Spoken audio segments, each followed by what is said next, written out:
వైశాఖ మాసం సందర్భంగా శ్రీ నూకాలమ్మ అమ్మవారిని నాణాలతో అందమైన అలంకరణ నిర్వహించారు. నిజానికి ఆషాఢ మాసంలో అమ్మవారిని రకరకాల అలంకరణలు నిర్వహిస్తుంటారు. కానీ అందుకు భిన్నంగా వైశాఖ మాసంలో ముఖ్యంగా నాణాలతో ఇక్కడ అమ్మవారిని అలంకరించడం ఒక ఆనవాయితీ.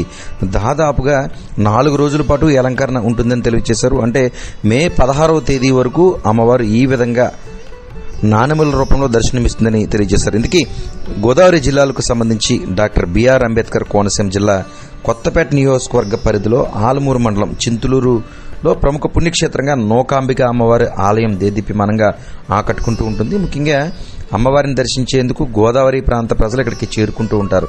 అమ్మవారి రూపం కూడా ప్రత్యేకంగా ఇక్కడ ఆధ్యాత్మికం ఉట్టిపడే విధంగా దర్శనమిస్తుందని చెప్పుకోవచ్చు. అటువంటి అమ్మవారికి దాదాపు 18,000 రూపాయి కాసులతో అందమైన అలంకరణ చేశారు. మనం చూస్తున్నాం అమ్మవారి వెండి అలంకరణ చేసిన మాదిరిగా దగదగ మెరిసిపోతూ ఈ నాణెముల మధ్య అమ్మవారి దేదీప్యమానంగా ఆకట్టుకుంటూ ఉన్నారు. ఈ 4 రోజులు ప్రజలు పెద్ద ఎత్తున వచ్చి అమ్మవారిని దర్శించుకునే విధంగా ఏర్పాట్లు చేసినట్లు ఆలయ అధికారులు తెలియజేశారు.